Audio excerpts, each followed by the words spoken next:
नमस्कार जन उत्तराखंड में आप सभी का स्वागत और मैं आपके साथ गौरवी। चलिए बुलेटिन की शुरुआत से पहले नजर डालेंगे हेडलाइंस की ओर। मध्य प्रदेश और राजस्थान में सीएम धामी का तूफानी दौरा। आज राजस्थान की कई विधानसभाओं में करेंगे रैली और जनसभा। विधानसभा चुनावों को लेकर कसी कमर।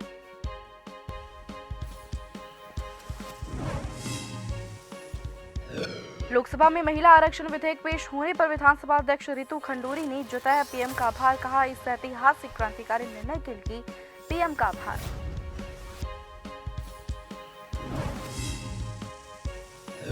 डेंगू की रोकथाम के लिए देहरादून नगर निगम का बड़ा फैसला। घर या घरों के आसपास पाया गया लार्वा तो लगेगा 1 लाख का जुर्माना। अब तक कटे कुल 5 लाख के चालान।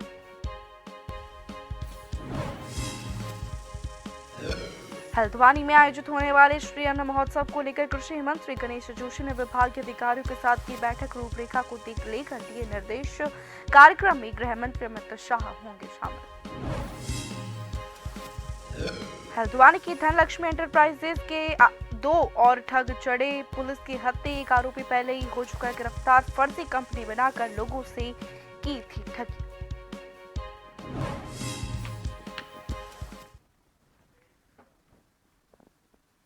अब खबरें विस्तार से। उत्तराखंड के मुख्यमंत्री धामी के मध्य प्रदेश और राजस्थान के दौरे पर हैं। मध्य प्रदेश के बाद आज वे राजस्थान में रैली और जनसभा करेंगे।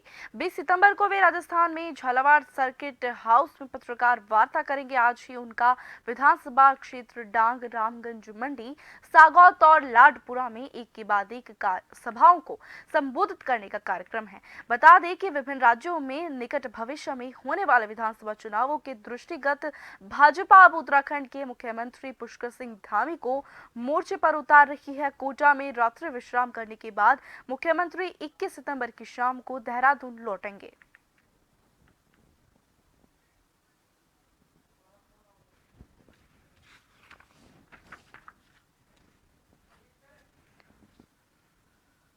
आपको बता दें कि उत्तराखंड के मुख्यमंत्री धामी के मध्य प्रदेश, राजस्थान के दौरे पर हैं। मध्य प्रदेश के बाद आज वे राजस्थान में रैली और जनसभा करेंगे। 20 सितंबर को वे झालावाड़ सर्किट हाउस में पत्रकार वार्ता करेंगे।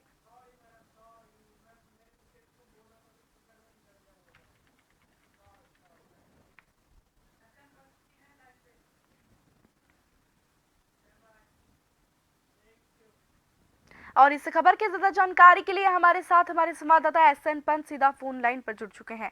एसएन पंत, क्या बताएंगे आज जो मुख्यमंत्री धामी का राजस्थान दौरा है, क्या कुछ कार्यक्रम उनके दौरे के दौरान रहने वाला है? बिल्कुल, आपको बताना चाहूंगा उत्तराखंड के मुख्यमंत्री पुष्कर सिंह धामी 2 दिवसीय उत्तराखंड से बाहर के दौरे पर हैं। पहले मध्य प्रदेश में चुनावी जनसभा को संबोधित किया और आज राजस्थान दौरे पर हैं। यानी राजस्थान में खासा महत्वपूर्ण भारतीय जनता पार्टी के लिहाज से आज का दिन रहने वाला है, क्योंकि परिवर्तन यात्रा दूसरे चरण की चल रही है। इसी कड़ी में उत्तराखंड के मुख्यमंत्री पुष्कर सिंह धामी राजस्थान में भारतीय जनता पार्टी के नेताओं को सपोर्ट करने के लिए अपने सरकार, केंद्र सरकार और भारतीय जनता पार्टी के संगठन स्तर पर नीतियों को बताने के लिए और उत्तराखंड में किस तरीके से प्रधानमंत्री का स्नेह कहिए या फिर भारत सरकार का सपोर्ट कहिए, वो कैसे मिला है और उत्तराखंड की तर्ज पर राजस्थान में भी आगामी जब सरकार बनेगी उसके बाद कैसे मिल सकता है, इसको लेकर के उत्तराखंड के मुख्यमंत्री मीडिया से भी रूबरू होंगे राजस्थान के कोटा में और बाकायदा राजस्थान की जनता को भी संबोधित करेंगे। सबसे बड़ी बात है कि विधानसभा क्षेत्र डांग, रामगंज मंडी, सांगोद व लाडपुरा में एक के बाद एक सभाओं को संबोधित करेंगे और तकरीबन झालवाड़ा सर्किट हाउस में 12 बजे का जो समय मुकर्रर किया गया वो प्रेस कॉन्फ्रेंस के लिए किया गया है। आज जो परिवर्तन यात्रा है उसमें मुख्यमंत्री पुष्कर सिंह धामी शामिल हो रहे हैं। 3 सितंबर को ये यात्रा शुरू हुई थी राजस्थान में और आज ये यात्रा कोटा पहुंचेगी और इसी दरमियान उत्तराखंड के मुख्यमंत्री पुष्कर सिंह धामी भी मौजूद रहेंगे। कोटा में ही रात्रि विश्राम करेंगे मुख्यमंत्री और 21 तारीख को यानी 21 सितंबर को शाम को देहरादून लौटने का कार्यक्रम है। विधानसभा चुनावों को लेकर राजस्थान में मुख्यमंत्री पुष्कर सिंह धामी के दौरे जो दौरा है, किन मायनों में इसको महत्वपूर्ण माना जा रहा है? देखिए, जहां भारतीय जनता पार्टी शासित राज्य है वहां के मुख्यमंत्रियों को जिम्मेदारी संगठन स्तर पर मिली है कि जिन जिन राज्यों में चुनाव किस प्रकार जा रहे हैं और कैसे वो विकास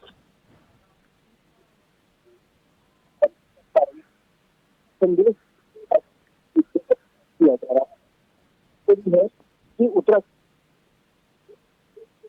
है और अब राजस्थान के दौरे पर है, जहां वो भारतीय जनता पार्टी शासित राज्यों में विकास की तस्वीर कैसे बढ़ती है, किस तरीके से जनता को लाभान्वित किया जाता है, उसको लेकर के उसको ब्रांड एम्बेसडर के तौर पर उत्तराखंड को रिप्रेजेंट करते हुए भारतीय जनता पार्टी के कार्यकर्ता की हैसियत से अपने प्रत्याशियों को अपने पार्टी की रीति नीति के तहत जो आगामी चुनाव में प्रत्याशी खड़े होने वाले हैं उनको लेकर के वोट मांगेंगे, जनता को संबोधित करेंगे।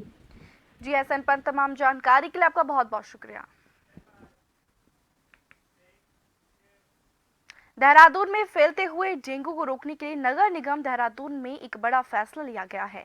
नगर निगम ने घरों या उसके आसपास के क्षेत्रों में लार्वा पाए जाने की स्थिति में अब 1 लाख रुपए का जुर्माना लगाया जाएगा। नगर आयुक्त मनोज गोयल ने बताया कि बढ़ते डेंगू के कारणों की जांच के दौरान ये पाया गया कि लोग नियमों की अनदेखी कर रहे हैं। खास तौर पर निजी संपत्तियां और संस्थानों में पानी का जमाव देखने को मिला, जो कि डेंगू के पनपने का एक मुख्य कारण है और इसी वजह से चालान की रकम को बढ़ाने का फैसला नगर निगम ने लिया है। वहीं इसी क्रम में अब तक कुल 5 लाख रुपए तक के चालान काटे जा चुके हैं।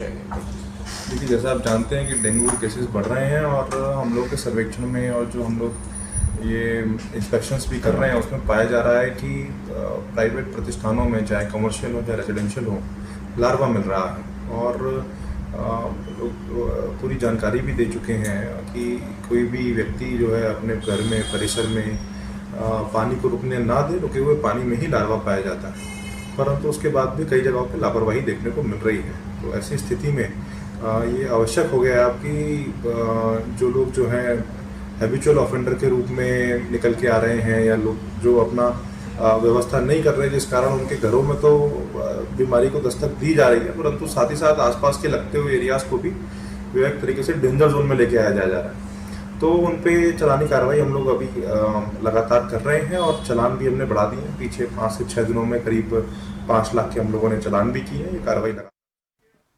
डेंगू के बढ़ते मामलों को देखते हुए हरिद्वार जिला प्रशासन डेंगू के लिए 100 नए बेड करने की व्यवस्था की जा रही है। हरिद्वार पहुंचे स्वास्थ्य मंत्री धन सिंह रावत ने अधिकारियों के साथ समीक्षा बैठक की और अलग अलग नगर निकायों में डेंगू का हालचाल जाना। देहात क्षेत्र के स्वास्थ्य विभाग के कई अधिकारी डेंगू की व्यवस्थाओं पर संतोषजनक जवाब नहीं दे सके, जिस पर बैठक में मौजूद विधायकों ने नाराजगी जताई। मंत्री धन सिंह रावत ने स्वास्थ्य विभाग समेत अन्य अधिकारियों को डेंगू से निपटने के लिए मुस्तैदी से काम जो है करने के निर्देश दिए।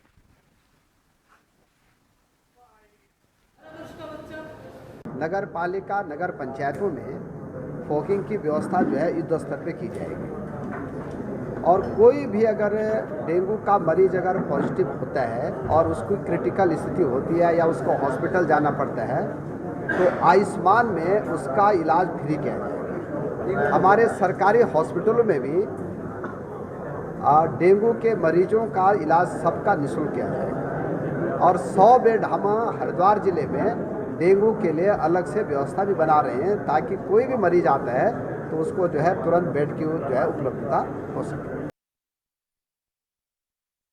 डेंगू के बढ़ते मामलों को लेकर अब राज्य सरकार भी बेहद गंभीर नजर आ रही है। स्वास्थ्य सचिव डॉक्टर आर राजेश कुमार ने हल्द्वानी में सुशीला तिवारी और बेस अस्पताल का निरीक्षण किया। इस दौरान उन्होंने डेंगू के सभी वार्डों में जाकर मरीजों का हालचाल जाना, साथ ही अस्पताल प्रशासन को सभी डेंगू मरीजों का बेहतर उपचार करने के निर्देश दिए। स्वास्थ्य सचिव ने डॉक्टरों से कहा कि मरीज को बेवजह प्लेटलेट से न चढ़ाई जाए और डेंगू के टेस्ट में की रिपोर्ट में भी तेजी लाई जाए। इसके अलावा प्राइवेट अस्पतालों की मनमानी पर भी स्वास्थ्य सचिव बेहद सख्त नजर आए।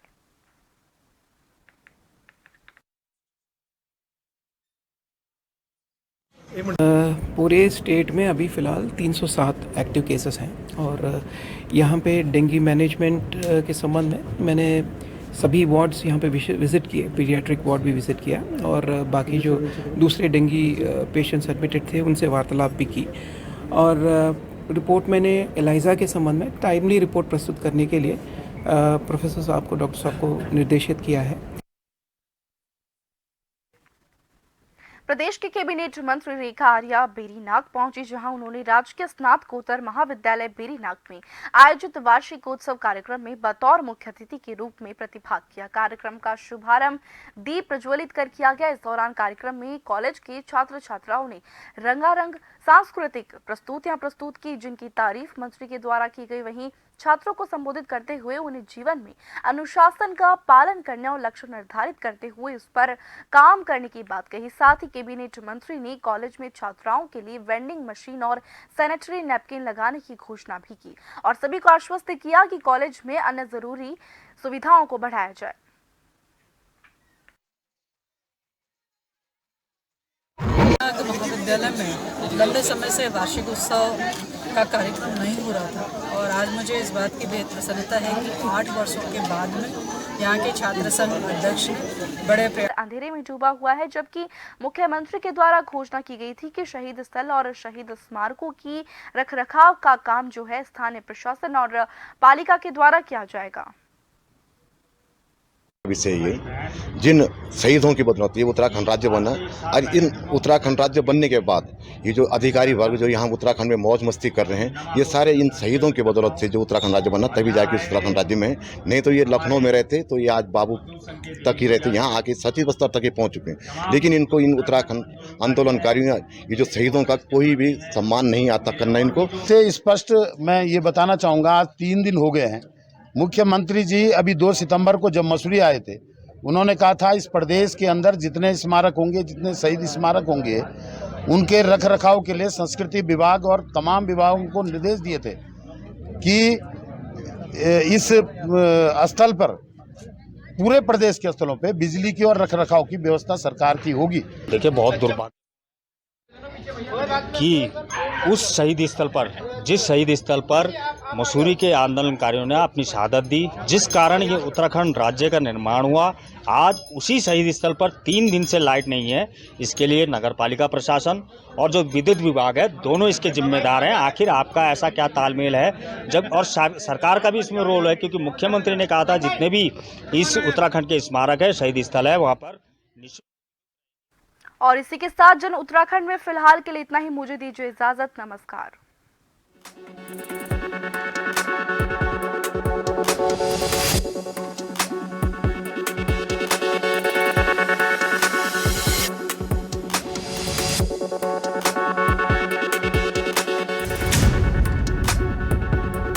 उत्तराखंड को वर्ष 2025 तक देश का अग्रणी राज्य बनाने का लक्ष्य लेकर औद्योगिक विकास की अपार संभावनाओं को हकीकत बनाते हुए राज्य सरकार ने बेहतर नीतियों और प्रयासों से उद्योगपतियों को उत्तराखंड की ओर आकर्षित किया है। तभी तो आज देश विदेश से बड़ी संख्या में उद्योग समूह निवेश के लिए आगे आ रहे हैं।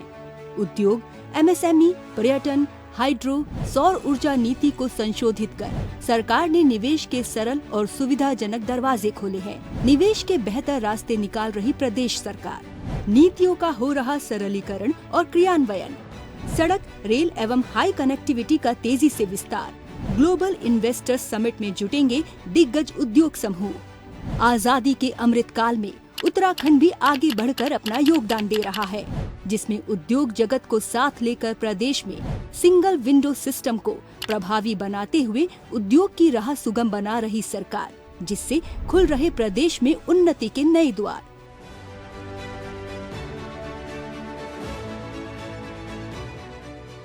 प्रदेश में निवेश की संभावनाओं को बढ़ाने और राज्य में अधिक निवेशकों को आकर्षित करने के लिए ग्लोबल इन्वेस्टर्स समिट का आयोजन इसी दिशा में एक ऐतिहासिक अवसर बनेगा, जो राज्य में पर्यटन, उद्योग, IT, स्वास्थ्य, उच्च शिक्षा एवं अन्य विभिन्न क्षेत्रों में राज्य में निवेश की ऊंची उड़ान भरेगा। इसी दिशा में उद्यमियों के साथ सरकार ने सशक्त उत्तराखंड मिशन लॉन्च करने और अगले 5 वर्षों में राज्य की GSDP को दुगना करने का लक्ष्य सामने रखा है। इस लक्ष्य को हासिल करने के लिए उत्तराखंड ग्लोबल इन्वेस्टर्स समिट 2023 का आयोजन उत्तराखंड के समग्र विकास की दिशा में है एक मजबूत कदम। चहुमुखी सुविधाओं का तेजी से हो रहा विस्तार, औद्योगिक जगत को आकर्षित कर रही सरकार। बदल रही है दुनिया और बन रही है डिजिटल। ऐसे में महिलाएं भी तैयार हैं दुनिया के साथ कदम मिलाकर चलने को, और उनके इस सपने को साकार करने में मदद करता है स्मार्टफोन। मुख्यमंत्री श्री अशोक गहलोत ने राज्य बजट 2023-24 में घोषणा की, चिरंजीवी परिवारों की 1,35,00,000 महिला मुखियाओं को 3 साल तक डेटा रिचार्ज और सिम के साथ स्मार्टफोन देने की। इस दिशा में 10 अगस्त 2023 को शुरुआत की गई इंदिरा गांधी स्मार्टफोन योजना की। योजना के प्रथम चरण में दिए जा रहे हैं 40 लाख महिलाओं और बालिकाओं को स्मार्टफोन। कैंप में आते समय लाभार्थी को अपने साथ अपना जन आधार कार्ड लाना आवश्यक होगा। मैं स्मार्टफोन योजना से बहुत खुश हूँ। इससे मेरी बेटी यूट्यूब चला सकती है, गूगल से पढ़ाई कर सकती है। मैं कक्षा 12 की छात्रा हूँ, मुझे फोन मिल गया है, अब मैं यूट्यूब और गूगल से पढ़ाई कर सकती हूँ। ऐसे ही प्रयासों से डिजिटल हुई राजस्थान की नारी, अब आई दुनिया जीतने की बारी। खबरें जो आप पर करती हैं सीधा असर, खबरें जिन पर होती है जनता की नजर, खबरें जिनकी तह तक पहुंचना है जरूरी, और जो कसौटी पे हो पूरी। मुद्दा चाहे समाज से जुड़ा हो या फिर सियासत से, तभी वो बनती है खास खबर। खास खबर सोमवार से शुक्रवार शाम 6 बजे